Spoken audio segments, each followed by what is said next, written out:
Laging dito yung eksena ko sa umaga. Good morning, guys!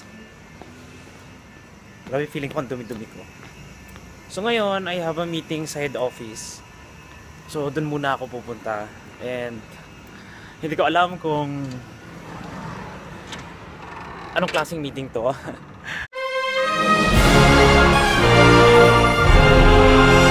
Maring pwedeng masita ako, pwedeng mapagalitan ako, pwedeng purihin ako, pwedeng bahala na, okay? Kasi I'll be having a meeting with my director of operation ng company namin. So,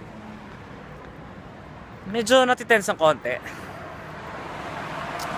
Pero ganun talaga, you know, sometimes in our life, especially in our work, we need criticism, di ba?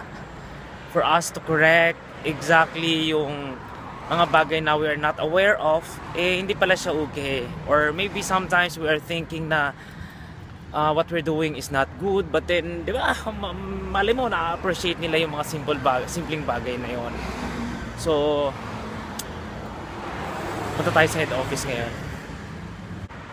Okay, thank you nga pala sa lahat ng mga nanonood ng mga videos ko dito sa YouTube, especially yung mga nakaka-discover na sa akin, na dito mismo sa Dubai, because most of my viewers are actually coming from Philippines, from other country, na hindi masyado yung taga-Dubai, okay? Meron mga taga-Dubai, but then sila yung, kumbaga napanood ako from the Philippines or from, let's say, Qatar or Kuwait, na pumunta dito. But then yung coming from here, hindi masyado. And I don't know why. Pero ganun talaga. Anyway, I have upcoming shows talaga, no? Events naman, na maaari nyo po ako makita. Kasi I know a lot of you guys are actually requesting na sana ma-meet nyo ako in person. But because I'm busy with my work, hindi ko talaga kayo mapagbigyan. So, all you can do is just follow my Facebook page sa mga events na meron ako. And then, you can catch me there.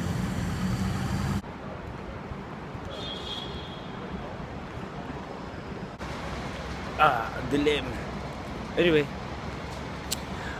Good thing kasi sa office namin is walking distance na talaga sa bahay, so hindi ko na kailangan gumastos. But then I think it takes more than 15 minutes to walk going there or more, depende sa lakad. Okay, actually yung pressure kasi ngayon na kinakaharap ko, it's because sabi kasi ng amo ko, yan, nasa social media ko, and he's expecting na lahat is madali na sa akin. But then I'm thinking kasi na hindi ganon, okay? Because social media ako, YouTube and Facebook, but I'm selling myself. Ibig sabihin, I'm showing you yung buhay ko, yung sino ako. So, wala akong guidelines. I just have to show you kung sino lang talaga ako. But then with a company kasi na there's a brand concern, of course may mga certain guidelines na I have to follow, or I have some guidelines na I have to consider. Yun yung mahirap sa ginagawa ko ngayon. Hindi ako yung tipong kung whatever I like ipopost ko, hindi pwedeng kanon. So yun yung pressure actually. Wow, anong meron? Ba't may mga ganitong sasakyan dito? This is to rent a car. Astig, man. Actually, medyo tanghali na to ng konti. Yung iba kasi nasa office na. Ako pala yung papasok ng ganitong oras. Okay, so nasa Latifati building na ako.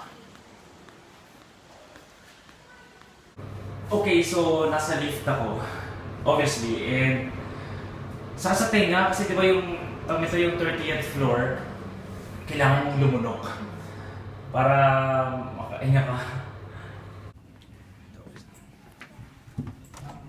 Okay guys, magpakilala ko sa itong dalawa. Puti mo dun. Asan ako? Si Jinky and si Iya.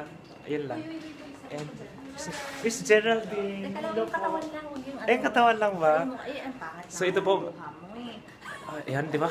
Kakaiba yung mga nasa office. Okay na. Alis na ako. Tama na yung meeting.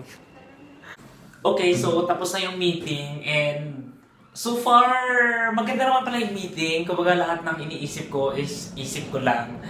Na-appreciate naman yung mga videos na ginagawa ko. Except that because there is some corrections na siguro yung focus on food, something ganon. But then, so far okay naman. And ground. And ayun, so tuloy lang daw, tuloy lang yung ginagawa ko. Good. Happy day. Okay, so back to normal life. Kailangan ko na magtrabaho ngayon. Nakakatuwa of course that kahit pa paano you have meeting with your director.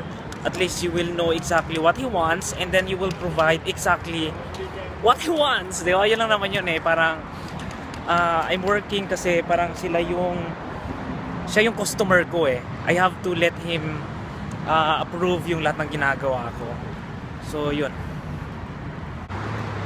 Okay, share ko lang pala kanina during our meeting with my director of operation.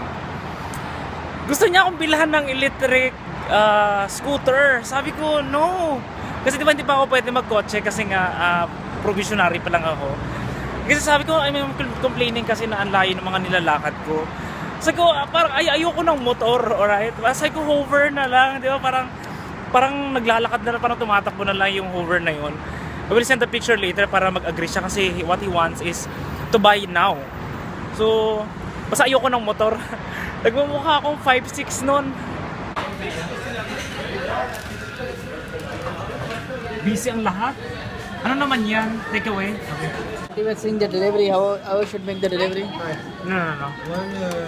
I just prepared some delivery videos, but good thing. No. It's already okay, but I can improve it, huh? I show you.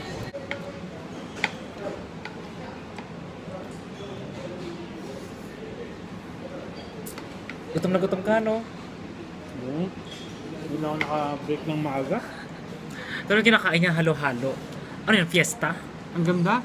Ang ganda sa photo. Hindi maganda naman sa totoong buhay, mas mabango. Pero may pomegranate sauce. Tapos ako American food. Gusto mo? Eee, para sweet. Eee. Alin? Wala na, ubos na yung pagkain mo eh. Ay no, siya yung nasa video. Siya yun. Sa bakery. Nakita mo na? Noy, Hindi pa. tulin mo nga dun eh. Naka-forward. Tulin mo. Saya pero ang saya. Ang ganda. Sabi ni Chef Greg, okay naman daw, walang problema. Kasi sabi niya i-mix ko daw yung nationality kasi pag kung puro Pilipino lang, kasi Arabic restaurant tayo, so dapat daw magsingit ako ng iba-ibang nationality. Yung lumabas doon Pakistano at saka Pilipino. Di ba si sa dulo? Si American. Anyway, kain tayo guys. Ang haba. Pwede mo naman yata i-edit sa kanya eh. Kumuha ka ng ibang day. Picture mo. Pero naka-upload na eh. Wala na. Yung gumagawa ng patir, wala ka nun. Pero natutuwa. Patir, tapos na. Si anong kinuha ko si Basim. Kaya itong tuwa sila dun. Okay, so ito mukha na akong baliw sa buko gawa na sobrang hangin dito sa Dubai. Ito guys, tapos na po yung trabaho ko ngayon. So, chill! Di ba? Ang sarap pala na nagtatrabaho sa araw. Okay, so akala ko tapos na ang trabaho ko, hindi pa pala. Kasi teka, makikita niyo yung pin code. Pero kanina, ito may pinost ako, may pumunta ritong bata. Nagpa-picture ako kasi nananakot siya. Sabi niya kasi Halloween na daw. But then yun, may trabaho pa rin. Kaya nakasingit ako ng konting reply sa mga messages kanina. And ito. Wow, si Mami Shoni. Ito. Ito yung mga pinopost ko sa restaurant namin. So ngayon, before I go to sleep, kailangan ko na mag-post ng dalawa pa ulit. Okay. So 7:20 PM. Pero tapusin ko lang to. I have to finish yung dalawa pang posting. Instagram tsaka Facebook. Then tulugan na. Kailangan ko matulog ng maaga. So, yun na.